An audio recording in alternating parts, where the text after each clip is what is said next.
इससे पहले की स्टोरी सुनने के लिए नीचे डिस्क्रिप्शन में लिंक पर क्लिक करें या फिर प्लेलिस्ट से सुने। चलिए शुरू करते हैं। इस वक्त आर्यन के सामने कुआं और पीछे खाई वाली सिचुएशन थी। अगर वो वहीं रुकता तो अखिल और उसके आदमियों के हाथों मारा जाता, अगर सामने लावा में कूदता तो वो जल भूनकर खाक हो जाता। आर्यन अभी अपनी सिचुएशन समझ ही रहा था कि तभी अखिल उससे अपनी आवाज सख्त करते हुए कहता है, आर्यन तुम चुपचाप वो सीक्रेट मेथड्स मुझे थमा दो, वरना तुम्हें दफनाने के लिए कब तक नसीब नहीं होगी।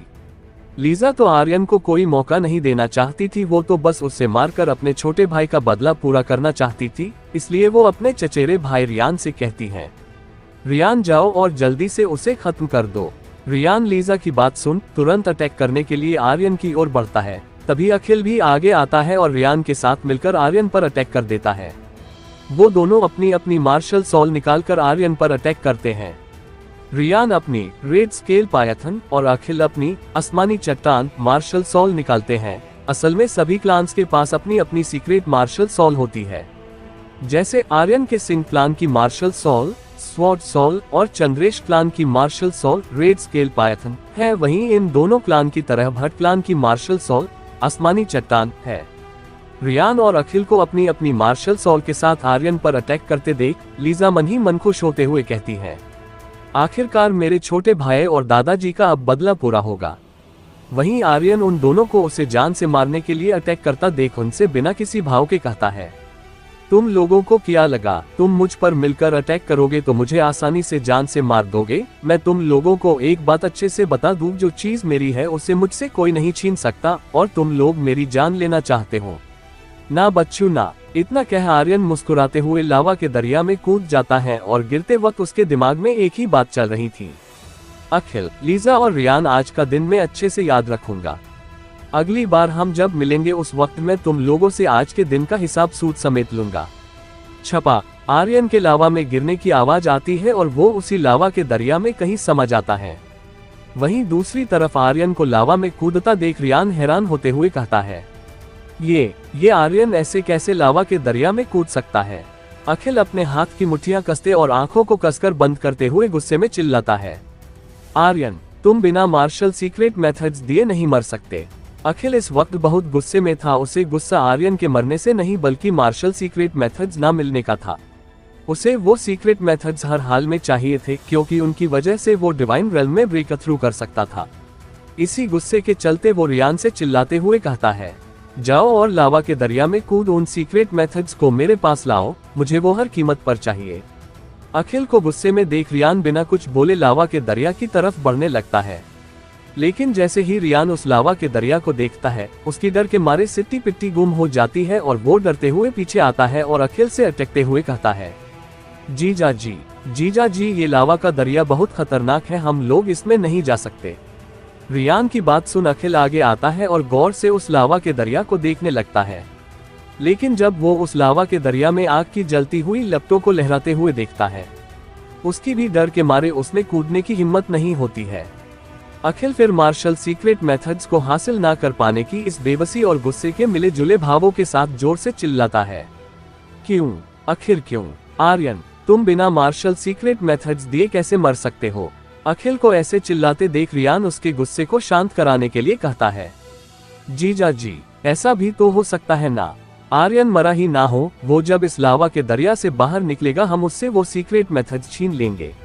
रियान की बातें सुन लीजा हंसते हुए कहती है, उसे नहीं पता था कि रियान बस अखिल के गुस्से को शांत कराने के लिए ये सब कह रहा था।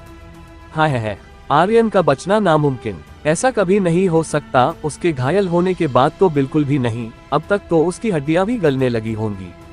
लेकिन तभी अखिल अपनी आंखें छोटी करते हुए कहता है, हो सकता है आर्यन के पास वो सीक्रेट मेथड्स हो ही ना, शायद वो उस बुढ़े भावेश सिंह के पास हो। क्या हुआ अगर आर्यन मर गया तो? हम अब इसका बदला उसके दादा और पूरे सिंह क्लान को बर्बाद करके लेंगे। इतना कह अखिल सभी को हुक्म देते हुए कहता है, चलो आज सिंह क्लान की बर्बादी का दिन है। अखिल को वो सीक्रेट मेथड्स अब किसी भी कीमत पर चाहिए थे, चाहे इसके लिए उसे सिंह क्लान को बर्बाद ही क्यों ना करना पड़े। वो ऐसा कर भी सकता था क्योंकि उसका भट्ट क्लान में बहुत ऊंचा रुतबा था, और लीजा चंद्रेश से मंगनी होने के बाद वो चंद्रेश क्लान का भी साथ ले सकता था।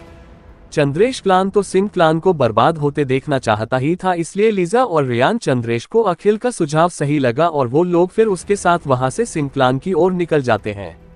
वहीं दूसरी ओर लावा के दरिया में आर्यन के लावा में कूदने के बाद वो अभी तक मरा नहीं था, लेकिन वो गिरते हुए अभी भी उस लावा के दरिया की गहराई में जा रहा था। इस वक्त आर्यन को अपने शरीर में बहुत जलन हो रही थी, जिसके चलते आर्यन अपनी निर्वाणा फायर को अपने पूरे शरीर में लपेट लेता है। निर्वाणा फायर उसके शरीर को किसी कवच की तरह लावा में जलने से बचाने लगती है। इस वक्त आर्यन की जलन काफी हद तक कम हो गई थी। इसके बाद आर्यन भी रुकता नहीं है और वो उस लावा की गहराई में जाता रहता है। जितना आर्यन उस लावा की गहराई में जा रहा था, उतनी ही लावा की गर्म शक्तियां भी बढ़ती जा रही थी, जिसके चलते आर्यन को निर्वाणा फायर में लिपटे होने के बावजूद थोड़ी जलन महसूस होने लगती है। अब तो उस पर जलते हुए आग के गोले भी बरसने लगे थे। आर्यन उन सभी आग के गोलों को डोज करने लगता है, तभी उसको अमीरा की आवाज सुनाई देती है। आर्यन जल्दी करो और अपना ऑरा पैटर्न एक्टिवेट करो। अमीरा की बात समझ आर्यन शक्तियां बढ़ाने वाली कुछ गोलियां खाता है और अपना ऑरा पैटर्न एक्टिवेट करता है। उसके ऑरा पैटर्न एक्टिवेट करते ही आर्यन को फिर से अमीरा की आवाज सुनाई देती है। अब जल्दी से 9 पाथ ऑफ निर्वाणा टेक्निक को कास्ट करो। आर्यन फिर अपनी 9 path of nirvana technique cast करता है। उसकी टेक्निक कास्ट करने के बाद अमीरा उसे समझाते हुए कहती है, आर्यन इस लावा की गर्म शक्तियां तुम्हारे लिए बहुत फायदेमंद साबित होंगी। ये किसी खास तरह की फायर की तरह ही प्योर है, इनसे तुम अपनी निर्वाणा टेक्निक की शक्तियां काफी हद तक बढ़ा सकते हो। अब जल्दी करो और ऑरा पैटर्न का यूज करते हुए इन्हें अपने अंदर अवशोषित करने लगो। अमीरा की सारी बातें समझ आर्यन ऑरा पैटर्न को यूज कर वहां की सभी गर्म शक्तियों को अवशोषित करने लगता है। इस वक्त आर्यन का शरीर उन गर्म शक्तियों से काफी जलने लगता है, लेकिन वो ये सोच नहीं रुकता है, अगर आज मैंने इन शक्तियों को अवशोषित नहीं किया तो आज मैं यहीं मारा जाऊंगा, और मैं इतनी जल्दी मरना नहीं चाहता। कुछ देर उन गर्म शक्तियों को अवशोषित करने के बाद आर्यन रुकता है। उसके रुकते ही अमीरा की आवाज आती है, बधाई हो आर्यन, तुमने कुछ गर्म शक्तियां अवशोषित कर ली है। अब इन शक्तियों की वजह से तुम्हें इस जलते लावा से कोई खतरा नहीं। अमीरा की बातें सुन आर्यन अपने शरीर को देखने लगता है। सच में इस वक्त आर्यन को बिल्कुल भी जलन नहीं महसूस हो रही थी। इससे पहले आर्यन खुश हो पाता, अमीरा की सीरियस आवाज सुनाई देती है, आर्यन ये अभी खुश होने का वक्त नहीं है। तुमने अभी इस लावा की कुछ ही गर्म शक्तियां अवशोषित की है। तुम्हारे पास अभी ही एक अच्छा मौका है। तुम अपनी फीनिक्स सोल को अपनी बॉडी से एक कर उसकी शक्तियां भी बढ़ा सकते हो। अमीरा की बातें समझ आर्यन वही कल्टीवेशन करने के लिए बैठ जाता है और फीनिक्स सोल को अपने शरीर से मिलाने लगता है, जिसके उसके शरीर से एक होते ही उस लावा की गर्म शक्तियां किसी बिजली की तरह आर्यन के शरीर में जाने लगती हैं। इतनी भारी मात्रा में गर्म शक्तियों के उसके शरीर में जाने से उसका शरीर किसी भट्टी में रखे तंदूर की तरह जलने लगता है, जिसकी वजह से उसे इतना दर्द होता है जैसे उसके शरीर से मौत का फरिश्ता उसकी रूह को निकाल रहा हो। लेकिन आर्यन इस जानलेवा दर्द को सहते हुए अभी भी कल्टीवेशन कर रहा था। उसके दिमाग में बस एक ही ख्याल चल रहा था, जिसके चलते हुए वो कहता है, अखिल और उसके साथी मुझसे बदला लेने के लिए जरूर मेरे सिंह क्लान जाएंगे और वहां जाकर वो सबसे पहले दादाजी और आलिया को तकलीफ देंगे। इतना सोच वो अपने दांत भींचते हुए आगे कहता है। दादाजी और आलिया के चेहरे को याद करते हुए आर्यन फिर अपना सारा दर्द भूल फीनिक्स सोल पर पूरा ध्यान केंद्रित कर देता है। लेकिन वो गर्म शक्तियां बहुत खतरनाक थी, जिसके चलते आर्यन के सामने अंधेरा छाने लगता है और वो बेहोश होने लगता है।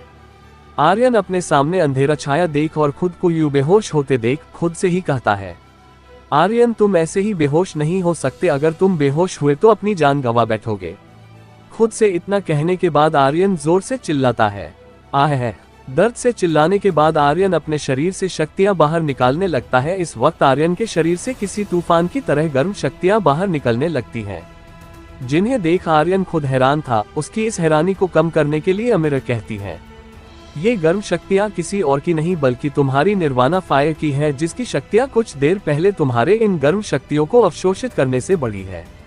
असल में निर्वाणा फायर की शक्तियों को 3 तरह की खास फायर से बढ़ाया जा सकता था, लेकिन जब आर्यन ने ट्रू फायर को निर्वाणा फायर से मिलाया था तो उसकी वजह से 9 पाथ ऑफ निर्वाणा टेक्निक की शक्तियां 3 लेवल बढ़ गई थी। और आज जब आर्यन ने इस लावा की गर्म शक्तियों को अवशोषित किया तो 9 पाथ ऑफ निर्वाणा टेक्निक की शक्तियां 3 लेवल और बढ़कर 5वें लेवल पर पहुंच गई थी, जिसकी वजह से निर्वाणा फायर की शक्तियां भी बढ़ गई। क्या आर्यन इस लावा के दरिया में जीवित रह पाएगा या फिर आज वो यहीं इस लावा के दरिया में अपनी जान खो बैठेगा? क्या आर्यन अपनी फीनिक्स सोल की शक्तियां बढ़ा पाएगा? आखिर क्या होगा जब अखिल और उसके साथियों को आर्यन के जिंदा होने की बात पता लगेगी? आखिर क्या होगा इस कहानी का अगला पड़ाव? निर्वाणा फायर की शक्तियां बढ़ने की वजह से आर्यन अब उन गर्म शक्तियों से सुरक्षित था, जिसके चलते अमीरा उससे कहती हैं, आर्यन जल्दी करो, यही सही मौका है अपनी फीनिक्स सोल की शक्तियां बढ़ाने का।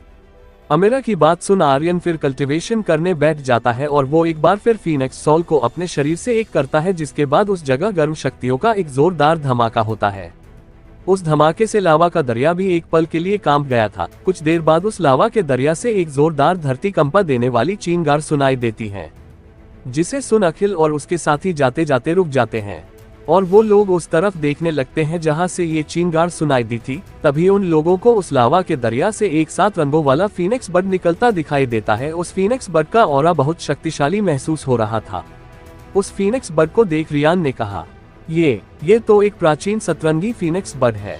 रियान के बाद लीजा भी हैरान होते हुए कहती है, क्या ऐसा हो सकता है कि ये फीनिक्स बर्ड उस प्राचीन गॉड टेम्पल के साथ यहाँ आया हो?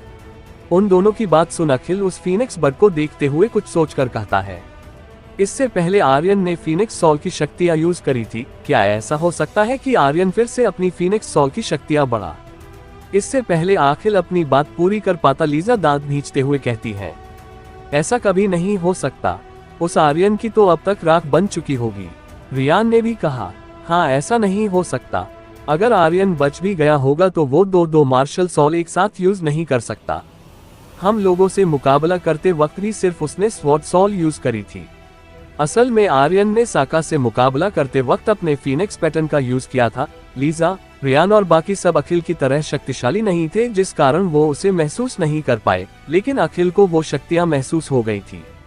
लेकिन उन लोगों की बातें सुन अखिल को भी लगने लगता है शायद ये उसका वहम होगा कि उसने आर्यन के पास फीनिक्स सोल की शक्तियां महसूस की थी। वैसे भी आर्यन की स्वॉर्ड ब्लड लाइन थी, फिर उसके पास एक और फीनिक्स ब्लड लाइन कैसे हो सकती है?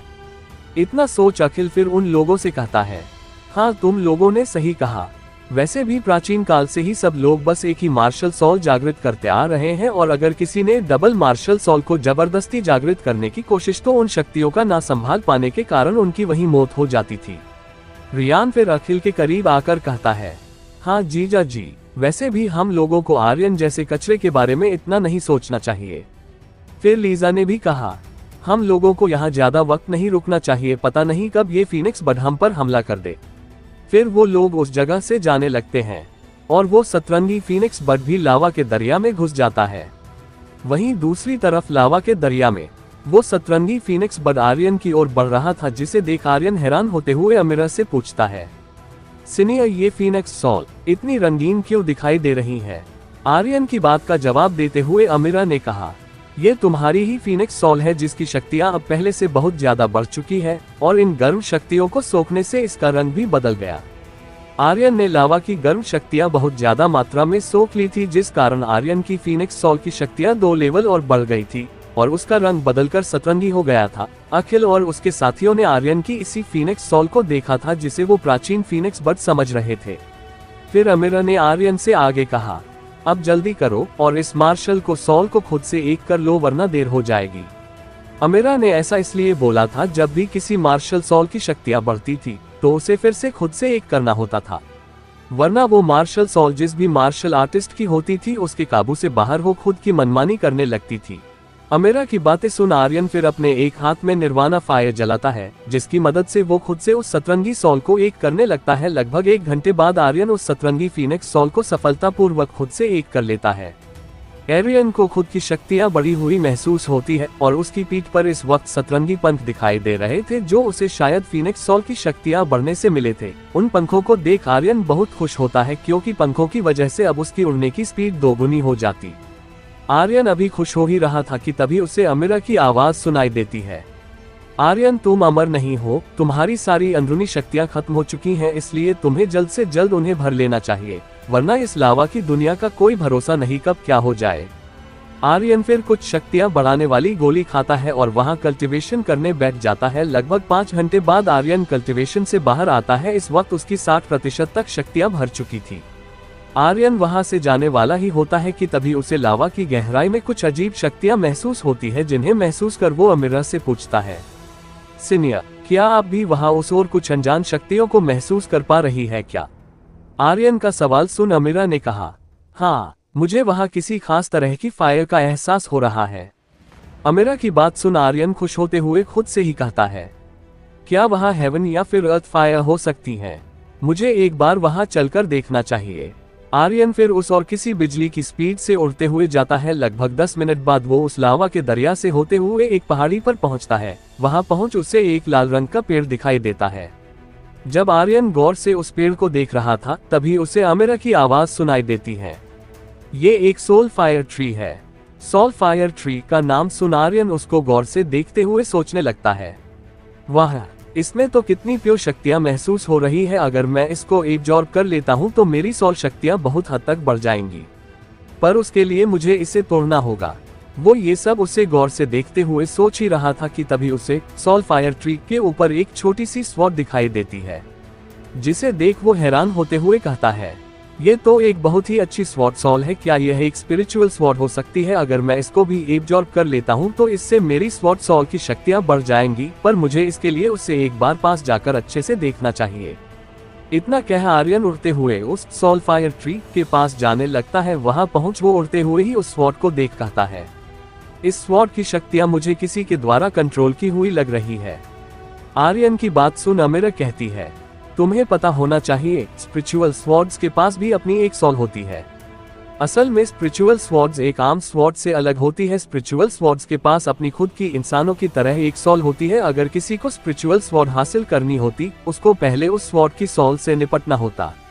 आर्यन सारी बातें समझ पहले सोल फायर ट्री की सोल फायर को एब्जॉर्ब करने की सोचता है। उसके बाद तुरंत वो वहां उस पेड़ के नीचे बैठ कल्टीवेशन करने लगता है और अपने ब्लड ऑरा पैटर्न का यूज करते हुए उस सोल फायर ट्री की सोल फायर एब्जॉर्ब करने लगता है। कुछ देर बाद जब वो पूरी तरह से उस पेड़ की सोल फायर को एब्जॉर्ब कर लेता है तो वो अपनी सुप्रीम गॉड टेक्निक को कास्ट करता है। ये वही सुप्रीम गॉड टेक्निक थी जो उसे बेरियल प्लेस में हेवनली गॉड से मिली थी।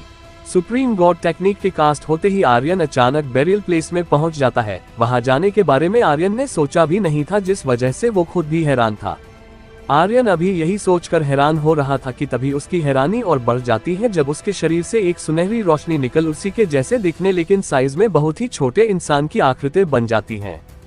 आर्यन जैसे जैसे मूव कर रहा था वो आकृति भी मूव करती है। तभी अमीरा उस आर्यन जैसे दिखने वाली आकृति को अपने हाथों में उठाती है और आर्यन को समझाते हुए कहती है, ये तुम्हारी सोल की शक्तियां बढ़ने से जन्मी है, इसे सोल बॉडी कहते हैं। तुम अब सुप्रीम गॉड टेक्निक के दूसरे स्टेज पर हो जिस वजह से इसका जन्म हुआ।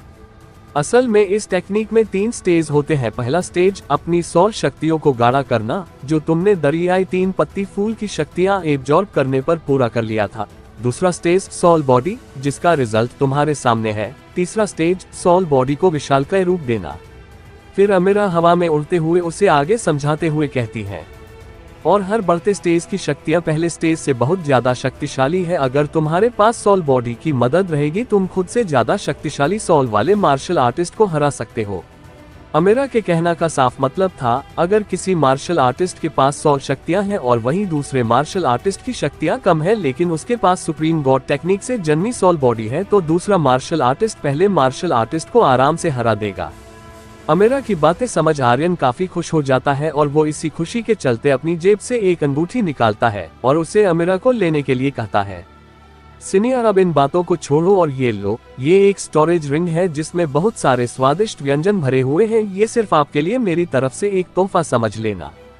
स्वादिष्ट व्यंजन का नाम सुनते ही अमीरा आर्यन के पास बिजली की स्पीड से आती है और उसके पास आते ही आर्यन उस स्टोरेज रिंग को उसकी उंगली में पहना देता है। उस स्टोरेज रिंग को पाकर अमीरा खुशी में बच्चों की तरह उछलने लगती है। आर्यन उसे इतना खुश देख मुस्कुराने लगता है और अपने बालों में हाथ फेर स्टाइल मारते हुए अमीरा से कहता है, सीनियर देखा ना मैं आपका कितना ख्याल रखता हूँ। इससे पहले अमीरा उसकी बात का जवाब दे पाती उसे बाहर कुछ हलचल महसूस होती है, जिसे सुन वो आर्यन से कहती है, आर्यन बाहर मुझे कुछ अजीब महसूस हो रहा। क्या था बाहर जिसे महसूस कर अमीरा आर्यन को आगाह करती है? क्या आर्यन का अब किसी बड़े खतरे से सामने होने वाला था या फिर था ये कोई अमीरा का बहम? क्या आर्यन सुप्रीम गॉड टेक्निक की शक्तियां बढ़ा उसे तीसरे स्टेज पर पहुंचा पाएगा? आखिर क्या होगा इस कहानी का अंजाम? हाँ, तुमने सही कहा, ये सभी प्राचीन गॉड्स के मकबरे ही है। असल में ये आवाज किसी और की नहीं बल्कि आर्यन की थी, जो इस वक्त हवा में उड़ रहा था। आर्यन को देख वो गरुड़ पक्षी थोड़ा अटकते हुए कहता है, तुम अचानक इतने निडर कैसे हो गए, और ये सब मकबरे किसी तरह का इल्यूजन है ना? उसे यकीन नहीं हो रहा था कि इस स्पिरिट वर्ल्ड जैसी दुनिया में कोई ऐसी भी जगह हो सकती है जहां इतने सारे प्राचीन गॉड्स के मकबरे हो, जिसके चलते उसने हैरान होते हुए आर्यन से इल्यूजन वाली बात कही थी। असल में ये कोई इल्यूजन नहीं बल्कि आर्यन को तोहफे में मिला बेरियल प्लेस था, जहां शुरू से ही आर्यन का यही प्लान था कि वो गरुड़ पक्षी को इस जगह धोखे से लाएगा, क्योंकि आर्यन इतना शक्तिशाली नहीं था जो उस गरुड़ पक्षी को घायल होने के बावजूद भी हरा पाए। लेकिन बेरियल प्लेस में वो किसी भगवान से कम नहीं, यहाँ सबकी शक्तियाँ कमजोर पड़ जाती है लेकिन आर्यन और भी शक्तिशाली हो जाता है। फिर आर्यन उस गरुड़ पक्षी की बात का जवाब देते हुए उससे कहता है, क्या कहा इल्यूजन? अगर तुम्हें मुझ पर विश्वास नहीं तो तुम उससे पूछ सकते हो।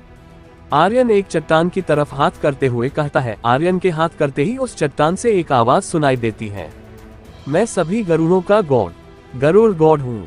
उस आवाज को सुन गरुड़ किंग कांपने लगता है, फिर डरते और अटकते हुए कहता है, ये तो हमारे पूर्वज गरुड़ गॉड का मकबरा है। फिर हैरानी भरी आवाज में खुद को समझाते हुए कहता है, नामुमकिन, हमारे पूर्वज गरुड़ गॉड का मकबरा यहाँ कैसे हो सकता है? नहीं, ऐसा नहीं हो सकता, शायद ये मेरा वहम है। तभी उस चट्टान से एक सॉल बाहर निकलती है जो दिखने में किसी बूढ़े आदमी की थी और उसके सिर पर एक गरुड़ पक्षी के शेप में ताज रखा हुआ था। ये सॉल गरुड़ गॉड की थी।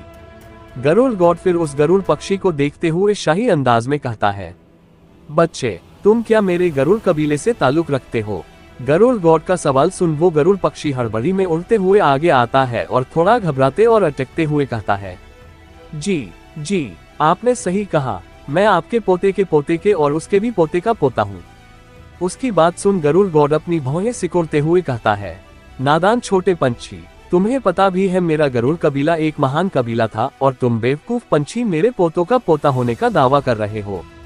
इतना कह गरुड़ गॉड उस पर एक हमला करता है, जिसके कारण वो गरुड़ पक्षी पीछे लुढ़कते हुए जाता है। अपने प्राचीन गॉड को नाराज होते देख वो गरुड़ पक्षी लुढ़कते हुए ही उससे माफी मांगते और रुआसी आवाज में कहता है, गरुड़ गॉड, कृपया करके मुझे माफ कर दो, मुझसे गलती हो गई। फिर वो एक पत्थर से टकरा कर रुकता है और जल्दी से खड़े होकर अपने सिर को झुकाकर डरते हुए कहता है, गरुड़ गॉड, मुझे माफ कर दो, मेरे मुंह से बस ऐसे ही निकल गया। आपने सही कहा, मैं बस एक छोटा सा और नादान परिंदा हूँ। उसे माफी मांगते देख गरुड़ गॉड फिर उससे कहता है, तुम बहुत कमजोर हो, तुम मेरी पीढ़ियों की 10वीं, शायद उससे भी कहीं ज्यादा के वंशज हो। गरुड़ गॉड की बात सुन वो गरुड़ पक्षी किसी भीगी बिल्ली की तरह कहता है। वो इस वक्त अपने दोनों पंजों और दोनों हाथों को फैलाकर नीचे जमीन पर बैठा हुआ था। गरुड़ गॉड, आपने सही कहा, असल में इसके पीछे बहुत लंबी कहानी है। वैसे क्या आप मुझे अपने खून की बस एक बूंद दे सकते हैं क्या, जिससे मेरा खून शुद्ध हो जाए और मैं ज्यादा शक्तिशाली भी हो जाऊं? खून वाली बात सुन गरुड़ गॉड थोड़ा खांसते और अटकते हुए कहता है, असल में मेरा रियल शरीर अभी कैद है, जिस कारण मैं ऐसा नहीं कर सकता। अपने गरुड़ गॉड के शरीर की कैद होने वाली बात सुन वो गरुड़ पक्षी उनसे पूछता है, वैसे आप तो इतने शक्तिशाली है, आपके शरीर को किसने कैद करने की हिम्मत की?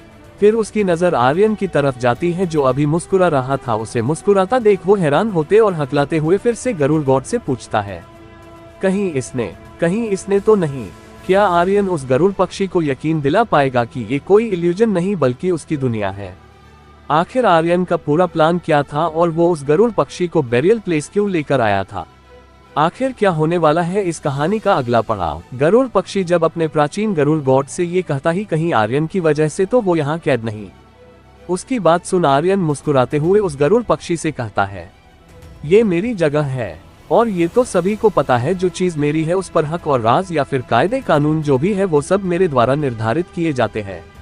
इतना कहने के बाद आर्यन उस गरुड़ गॉड के चारों ओर एक शक्तिशाली फॉर्मेशन बनाता है। उस फॉर्मेशन के बनते ही गरुड़ गॉड चिल्लाते हुए कहता है, बच्चे, तुम मुझे कैद करने की सोच रहे हो, लेकिन भूल जाओ, वो तुम सपने में भी नहीं कर पाओगे। गरुड़ गॉड फिर एक फॉर्मेशन एक्टिवेट करता है, जिसके एक्टिवेट होते ही गरुड़ गॉड के चारों तरफ एक शक्तिशाली कवच बन जाता है। उस शक्तिशाली फॉर्मेशन को देख गरुड़ पक्षी हैरानी में मुंह फाड़ते हुए कहता है, ये तो सप्त चाल फॉर्मेशन है जो प्राचीन गरुड़ कबीले की शक्तिशाली फॉर्मेशंस में से एक है। फिर चिल्लाते हुए गरुड़ गॉड से कहता है, गरुड़ गॉड आप जल्दी से बस इसकी फॉर्मेशन से बाहर आ जाओ, फिर हम दोनों मिलकर इस लड़के को मारेंगे। उसकी बात सुन आर्यन अपने चेहरे पर एक टेढ़ी मुस्कान लाते हुए कहता है, बेवकूफ परिंदा। फिर गरुड़ गॉड की तरफ नजर करते हुए अपनी फॉर्मेशन से उस पर एक अटैक करता है। तभी उस फॉर्मेशन से एक पीले रंग की शक्तिशाली रोशनी निकलती है और गरुड़ गॉड की तरफ बढ़ने लगती है। उस शक्तिशाली रोशनी को अपनी तरफ बढ़ता देख गरुड़ गॉड भी अपने प्राचीन फॉर्मेशन कवच को लिए सीधा उससे टकराने के लिए बढ़ता है। जैसे ही वो दोनों शक्तिशाली अटैक्स आपस में टकराते हैं, वहां एक जोरदार भयानक रूह कपा देने वाला धमाका सुनाई देता है। बूम। कोष्टक उद्धरण। उस धमाके से इतनी शक्तियां बाहर निकलती है जिसकी लहर से ही वहां दूर खड़ा गरुड़ पक्षी रुलकते हुए एक पत्थर से जा टकराता है। जब उस धमाके की धूल छटती है तो गरुड़ गॉड खून की उल्टियां करते हुए दिखाई देता है और इसी हालत में ही उसकी सौल वापस उस चट्टान जैसे दिखने वाले मकबरे में चली जाती है। असल में आर्यन ने जो फॉर्मेशन यूज करी थी वो वही डिवाइन टूम फॉर्मेशन थी, जिसको आर्यन पहली बार टूम प्यूरिफिकेशन रूम में कंट्रोल नहीं कर पाया था। लेकिन उसकी 9 पाथ ऑफ निर्वाणा टेक्निक शक्तिशाली होने के बाद आर्यन अब उस पर अच्छे से कंट्रोल कर पा रहा था। तभी आर्यन को अमिरा की आवाज सुनाई देती है, शाबाश आर्यन, शाबाश। सच में ये एक जबरदस्त चाल थी जिसमें तुमने साबित कर दिया एक शेर के सामने किसी गीदड़ की कोई औकात नहीं। पर मुझे यकीन नहीं हो रहा तुम ऐसी चाल भी चल सकते हो। अमिरा की तारीफ भरी बातें सुन आर्यन थोड़ा शर्माते हुए कहता है, शुक्रिया सीनियर। वैसे अगर मैं ऐसा नहीं करता तो ये गरुड़ पक्षी कभी मेरे काबू में नहीं आता और ना ही मैं इसको डरा पाता। आर्यन की बात का जवाब देते हुए अमिरा ने फिर से कहा, हाँ वैसे तुमने इस छोटे परिंदे को काफी डरा दिया। मुझे नहीं लगता अब ये उड़ने या फिर भागने की कोशिश करेगा। वहीं दूसरी तरफ वो गरुड़ पक्षी अभी भी डर से कांप रहा था। उसने कभी सपने में भी नहीं सोचा था आर्यन जैसा छोटा लड़का उसके लिए इतना खतरनाक साबित होगा। तभी एक बार फिर से उसे गरुड़ गॉड की आवाज सुनाई देती है, लेकिन इस बार वो आवाज चिल्लाने की थी जो उसके मकबरे से आई थी। अपने गरुड़ गॉड के चिल्लाने की आवाज सुन वो गरुड़ पक्षी आर्यन से अटकते हुए पूछता है, तुमने गरुड़ गॉड के साथ क्या किया? आर्यन फिर एक खतरनाक स्माइल करते हुए उसकी ओर बढ़ने लगता है और उससे कहता है, तुम्हारा गरुड़ गॉड तो जल्द ही भगवान के पास जाने वाला है, अब अगली बारी तुम्हारी है। उसके इरादे समझ वो गरुड़ पक्षी डरते हुए कहता है, छोटे भाई, हम तो एक दूसरे को जानते भी नहीं, फिर हमारी आपस में कैसी दुश्मनी? उस गरुड़ पक्षी की बात सुन आर्यन ने फिर से उससे कहा, असल में मुझसे किसी ने कुछ देर पहले मेरे शरीर पर कब्जा करने वाली बात कही थी छोटे भाई, लेकिन मैं तो बिल्कुल भी ऐसे किसी इंसान को नहीं जानता। उस गरुड़ पक्षी ने हकलाते हुए आर्यन से कहा। इतना कहने के बाद वो वहां से उड़कर भागते हुए कहता है, चलो ठीक है छोटे भाई, अब मैं चलता हूँ, असल में मुझे कुछ जरूरी काम है। उसको भागते देख आर्यन मुस्कुराने लगता है क्योंकि उसे पता था एक बार यहाँ आने के बाद कोई भी उसकी बिना मर्जी के बाहर नहीं निकल सकता। आर्यन फिर एक फॉर्मेशन एक्टिवेट करता है। वहीं दूसरी ओर भागते हुए उस गरुड़ पक्षी को जब आर्यन अपने पीछे आता नहीं दिखाई देता है तो वो बहुत खुश हो जाता है। लेकिन अभी वो खुश हो ही रहा था कि तभी उसके सामने कुछ चट्टानें आती है और उसके चारों ओर एक फॉर्मेशन बना देती है, जिसमें फंसकर वो चिल्लाने लगता है और उस फॉर्मेशन को तोड़ने के लिए अटैक भी करने लगता है। तभी उसे आर्यन की एक गरजती हुई आवाज सुनाई देती है, नादान परिंदे, तुम्हें क्या लगा तुम यहाँ से बचकर भाग जाओगे? आर्यन फिर अपने हाथ में निर्वाणा फायर जलाकर उस गरुड़ पक्षी पर अटैक करता है। उसके हाथ से निकलते ही वो निर्वाणा फायर उस गरुड़ पक्षी के चारों ओर जलने लगती है, जिसे देख ऐसा लग रहा था जैसे किसी तंदूर में कोई चिकन पक रहा हो। निर्वाणा फायर की इतनी खतरनाक तपिश से उस गरुड़ पक्षी का शरीर जलने लगता है। फिर वो दर्द में चिल्लाते हुए कहता है, छोटे भाई, मुझे माफ कर दो। लेकिन आर्यन ने जैसे उसकी माफी सुनी ही ना हो, इसके बजाय वो तो उस निर्वाणा फायर को थोड़ा और बढ़ा देता है। आर्यन को ऐसा करता देख वो फिर से दर्द से चिल्लाते हुए कहता, हे भगवान, आखिर आप मुझसे चाहते क्या है? पहले आपने मुझे उस खतरनाक लड़की से मिलाया जिसने मुझे घायल कर दिया, अब इस बेरहम लड़के से। आखिर ऐसे खतरनाक शैतानी इंसानों से भला मुझे क्यों ही मिला रहे हो? उसको इतना बकबक करते देख आर्यन गुस्से में उससे कहता है, अपना मुंह बंद करो, तुम बहुत शोर मचाते हो। आर्यन को गुस्से में देख वो अपने हाथ जोड़ डरते हुए कहता है, छोटे भाई, नहीं गॉड, प्लीज मुझे माफ कर दो, मैं आपका जीवन भर एक साथी बनकर रहूंगा। लेकिन आर्यन तभी अपनी अजूर लेवल से भी high level snow white sword soul का ऑरा रिलीज करता है, जिसके रिलीज होते ही वहां खतरनाक शक्तियां फैल जाती है।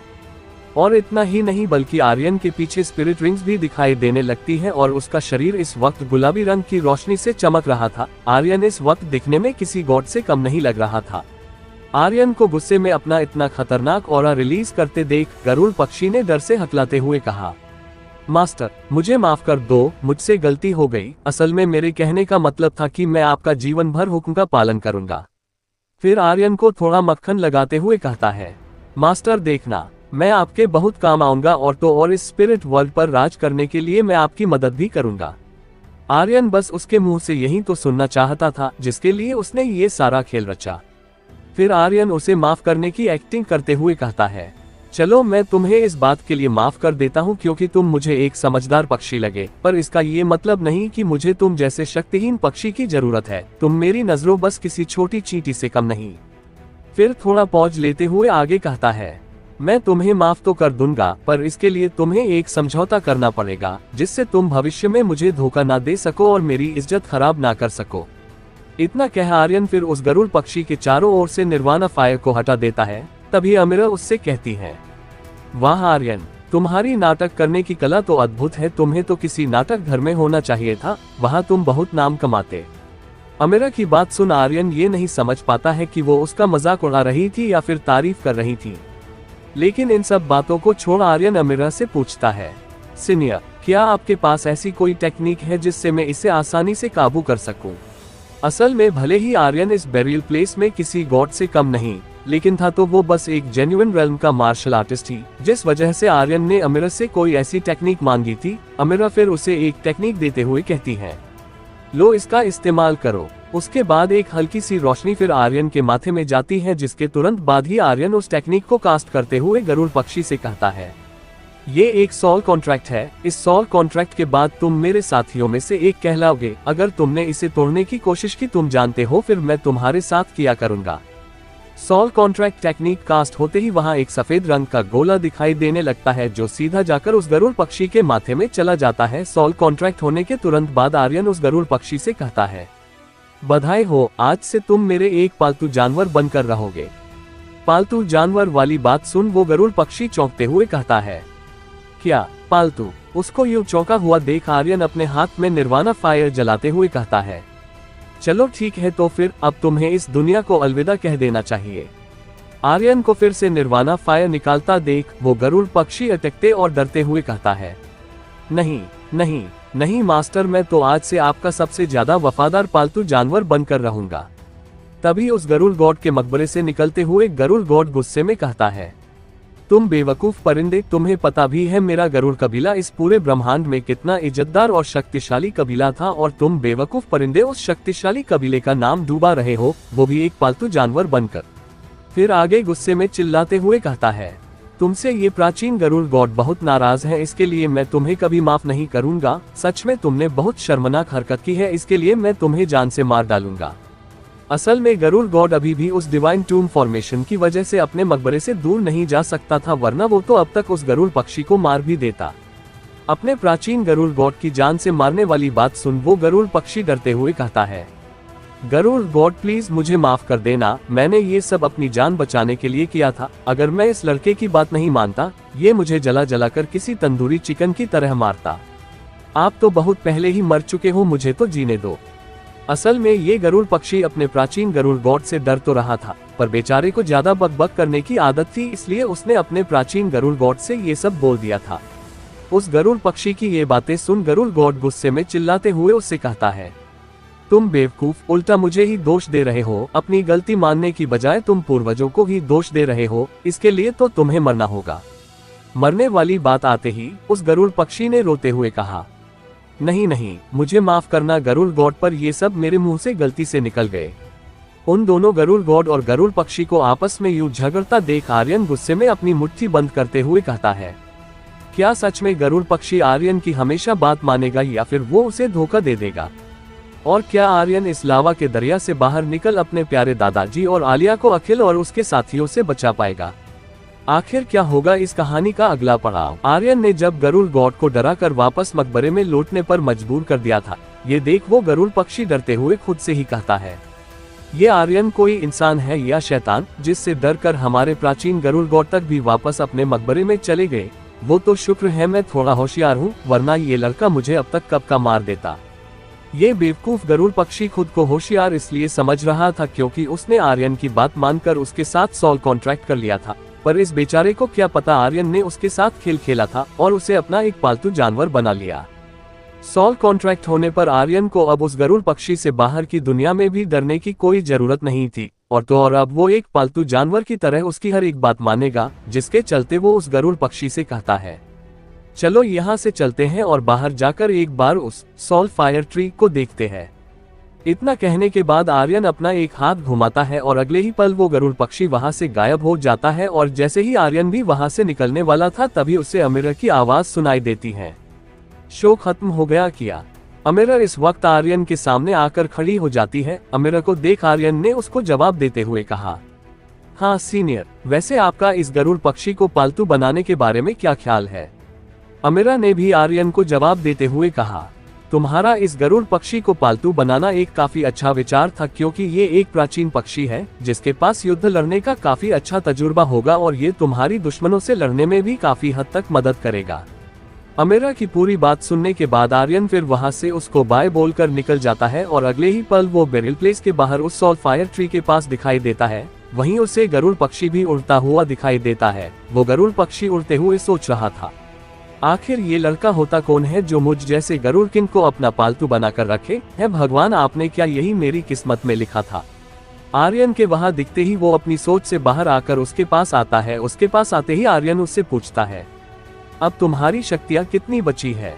आर्यन के सवाल पूछते ही वो गरुड़ पक्षी किसी आज्ञाकारी शिष्य की तरह जवाब देता है, मास्टर, अभी मेरी शक्तियां बस हेवनली रेल्म में है। स्नेहा से मुकाबला करने से पहले मेरी शक्तियां डिवाइन रेल्म में थी।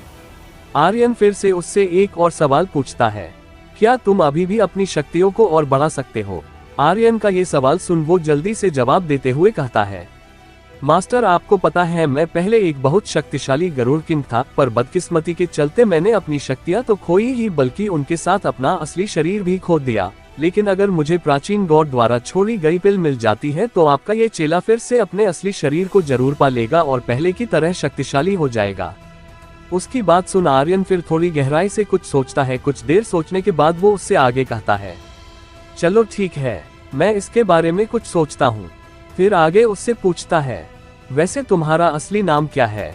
आर्यन को अपना नाम पूछते देख गरुड़ पक्षी थोड़ा शर्माते हुए उससे कहता है, मास्टर, वो मेरा असली नाम मैरीगोल्ड है। उसका नाम सुनते ही आर्यन को हंसी आ जाती है, लेकिन आर्यन अपनी हंसी कंट्रोल कर उससे कहता है, आज से तुम्हारा नाम मैरीगोल्ड नहीं बल्कि टाइसन होगा। अपना नाम सुन गरुड़ पक्षी कहता है, ठीक है मास्टर, ये नाम मेरे लिए ठीक रहेगा।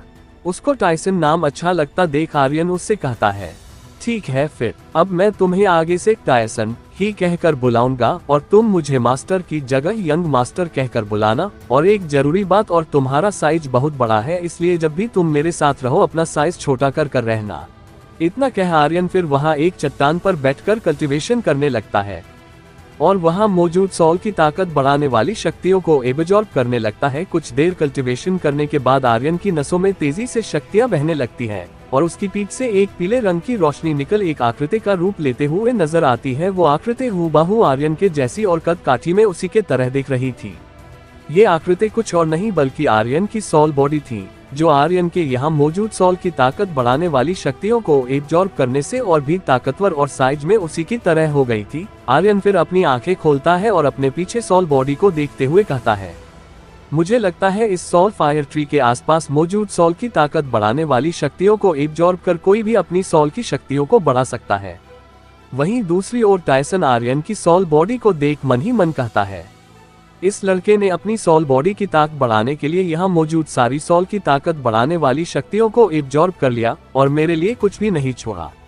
वहीं आर्यन अभी भी उस सॉल बॉडी को देख रहा था और उसे देखते हुए खुद से ही कहता है, ये सॉल बॉडी ताकतवर तो हो गई है, लेकिन इतनी भी नहीं जो अखिल जैसे किसी हेवनली रेल्म के मार्शल आर्टिस्ट को हरा सके। इसके लिए मुझे इसे और भी ताकतवर बनाना होगा, पर यहाँ मौजूद सॉल की ताकत बढ़ाने वाली सारी शक्तियाँ खत्म हो चुकी है।